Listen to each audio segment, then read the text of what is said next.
Ladies and gentlemen, this week on the segment is an absolute cracker. We've got Mr. Arthur Hamilton from the Shorelands Group. He's the sex symbol of the construction industry. You don't want to miss this. There's no Ray Martin here.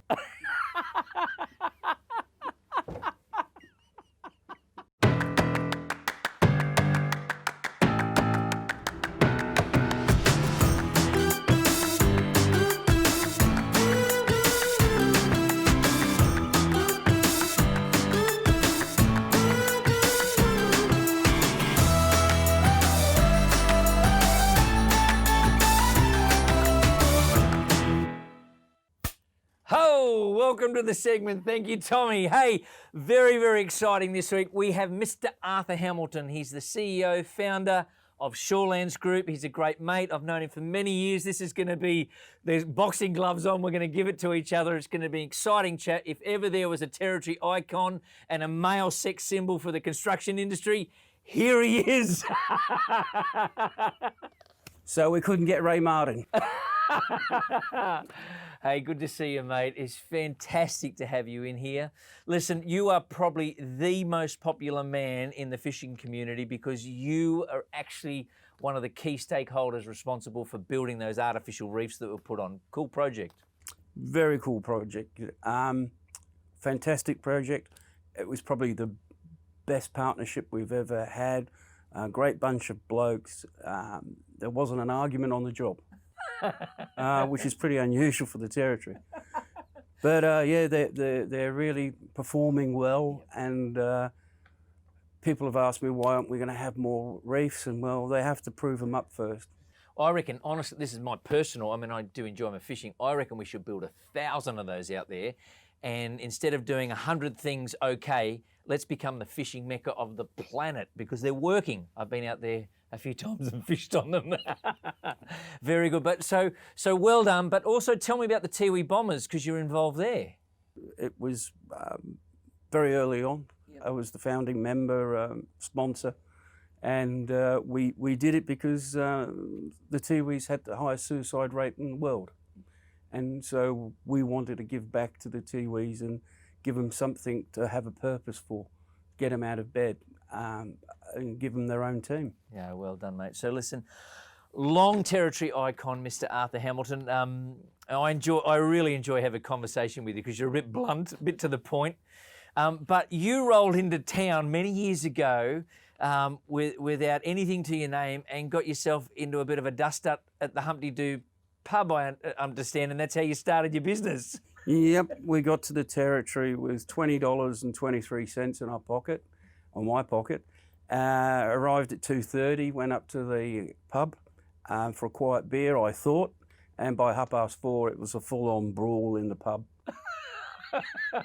and that's how Shorelands began. Oh, not really Shorelands. It was I did 10 years working for other companies. Yep. But yeah, what a place! In 79, 80 was a fantastic era in the territory. Yeah, so let's talk about Shorelands because it's such a diverse group of companies. So most territory businesses would have heard of Shorelands, but I don't know if they've heard of the incredible group of companies that fit under that umbrella. So let's peel that apart. So there's the crane division. I mean, let's go through it. We started off with the cranes. We then was asked to supply labour into the oil and gas industry. From there into offshore containers. Well, we're doing pretty well. We might as well have a supply base. So all the things that a supply base needs. Yeah. Eventually, we bought Truscott and Troughton Island, the two air bases, to support oil and gas. So we needed barges. So then we needed fuel. So it just developed. Yeah.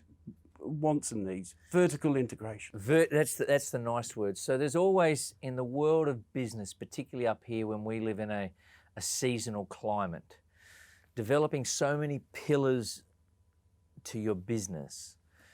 Were you ever in a situation where you were constantly cash strapped, or your core business where you were constantly looking for cash to develop these other pillars, or was it an easy road? Oh, look, the faster you develop, the more cash you need. Yeah. And so we were lucky we had some businesses which made good money. Yeah.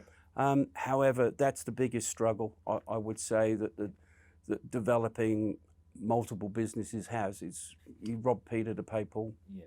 Because normally, most of us, we build one business.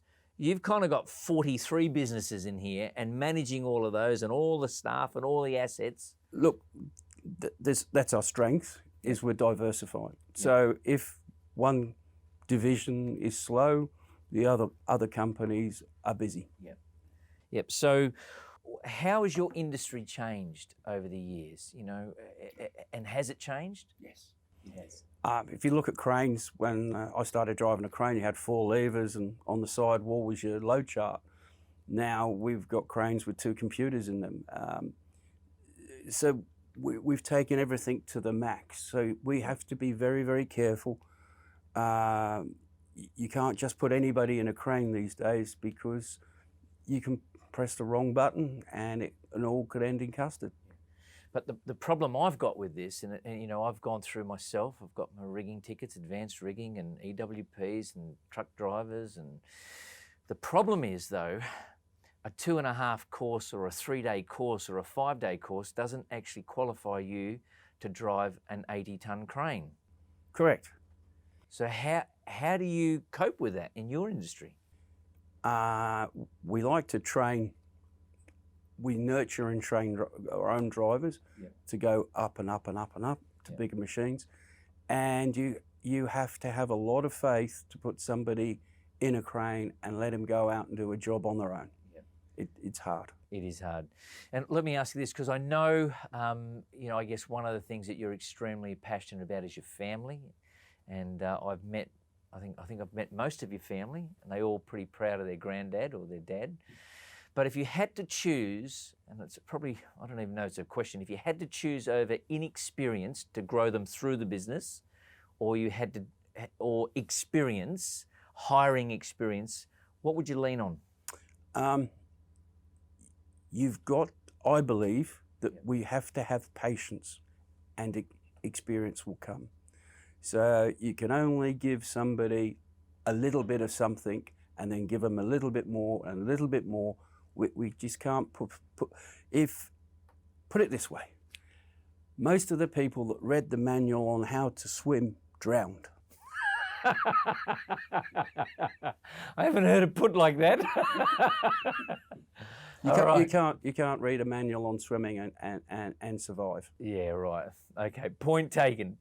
So look, I've got 3 pages of notes here. You're known for a bit of a straight talker. You enjoy, your sense of truth is compelling. I'm sure that has got you in trouble many a time. Have you thought of one? Give me one or 2 examples where you think, geez, I should have kept my big mouth shut. Heaps, but I've left a few politicians not wondering about what I thought of them. That's a polite way of putting it. I think one of the worst ones was saying to the police officer, look, give me the ticket or the lecture, but don't give me both. And I probably got both. Oh, that's good. If I look at the press, and I did a bit of study on old Uncle Arthur, I thought back, geez, I've got to do my homework on him. I note that your family keeps coming up, the word family business, it keeps coming up in every press release. That's obviously something that's close to your heart. Yeah. We've got a very close family. We have family dinner on Sunday, and most of the kids and grandkids attend. Look, if we lose the sense of family, whether it be our family or the town is a family or our area of where we live, we have to look after each other, and we're slipping away from that. If you see somebody in need, go and help them. I actually think it's one of the good things. It's a weird statement, but one of the positives to come about COVID is that I think that we've all become acutely or more aware of our neighbour, or more aware of people and other people's circumstances, because we've had a thing called time. Yep. Look, I randomly pick 2 names a week out of the phone that I haven't spoken to for a long time, and I just ring them up and say, "Hey, mate, how you going? Haven't heard from you for a while." especially the ones in Victoria. I feel sorry for them. Yeah, it's been a rough ride for those guys. Let me put you in a completely situation that's never going to happen. All right, it ain't going to happen. It's a hypothetical beyond hypotheticals. But if like you catching a fish, if the chief minister got crook for a day and he was in hospital and they said, "Geez, we need to put someone in the chair as the chief minister for a day," and you got the call, what is some of the things or a thing that you would look at trying to focus the government on? Start and finish times. Who finishes at 4:21? It's an institution. You can't change that. Well, we should. I think that the territory, if I was the chief minister, I would go and overthrow Canberra and take back Uluru and Kakadu.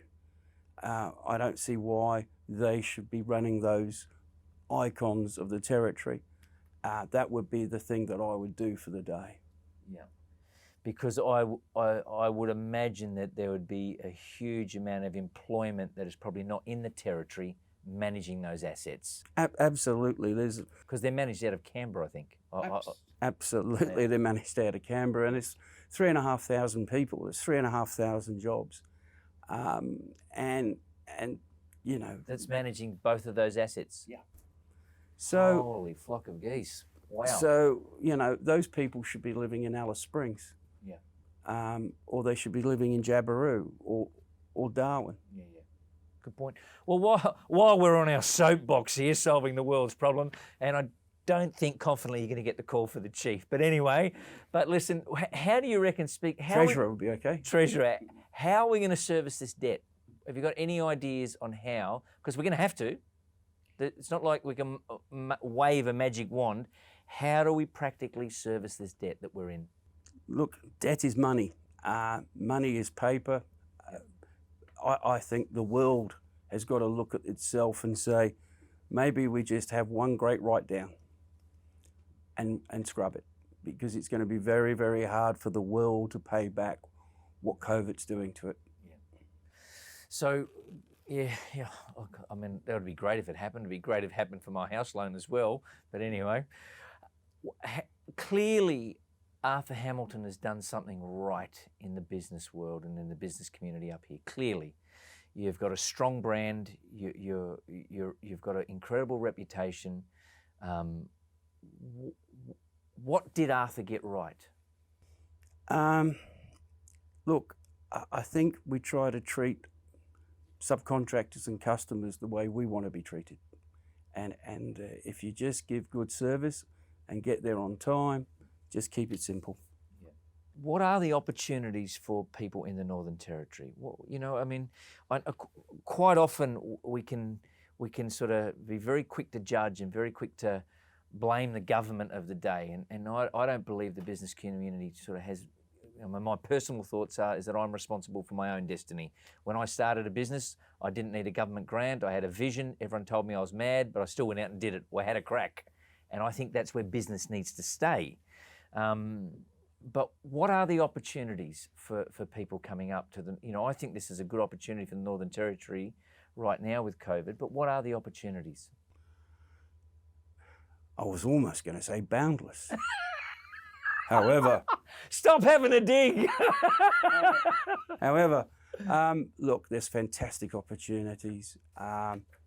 Tourism, I think domestic tourism will flourish in the next few years. Yep. I don't think you'd taken a job as a window cleaner on a jet anymore, because there's not going to be many of them around soon. But look, have an idea. Yep. The only thing that's going to stop you is your imagination and bank managers. Yep, and bank managers.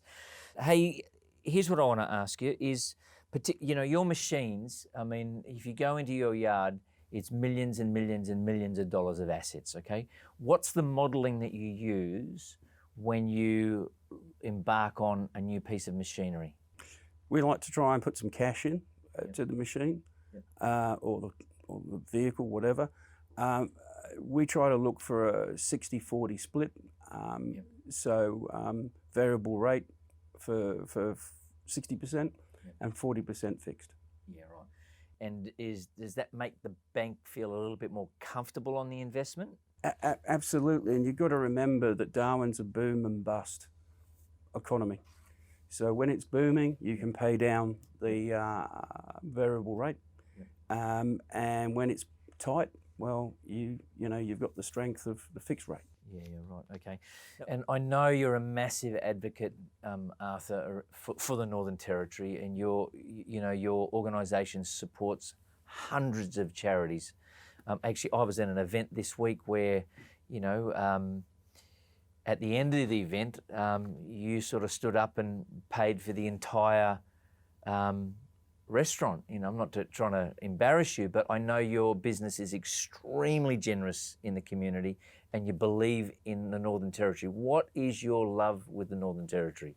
I came from Pomeland and it was very restrictive.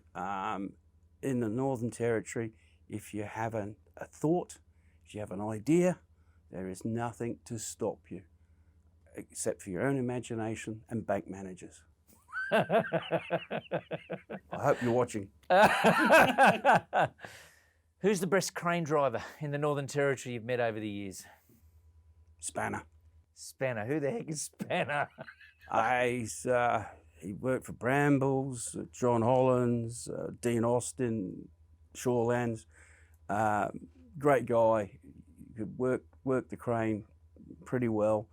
But I suppose in a Franner, small cranes, that would have to be Whiskers, my partner. Whiskers. Spanner and Whiskers. Yeah. You know what I think is interesting, and I hadn't thought about this, is that you're right. Technology has changed the machinery so much. You've almost got to do an IT degree, but has it made it safer? We had 4 levers and a chart on the side of the wall of the crane, and that was it. And then you drove with your wits. Yep. You drove with your talent. Yep. Now you've got to be an IT department. Yep. By pressing various buttons, you can make various boom configurations, and so it'd be so easy to press the wrong button. Yep. And so we've made it so technical, it can be easy to make a mistake now. It is easy to make a mistake. When you employ an individual, what's something that you're looking for? What are you looking for? Because, people can come up with some pretty glossy resumes these days and they can look pretty amazing, but you can what are you looking for? We're looking for passion. Yep. We're looking for honesty. And the right attitude. You can train a guy to drive a crane who's got the right attitude, but you can't train someone to drive a crane if they've got a bad attitude. Yeah, it's true.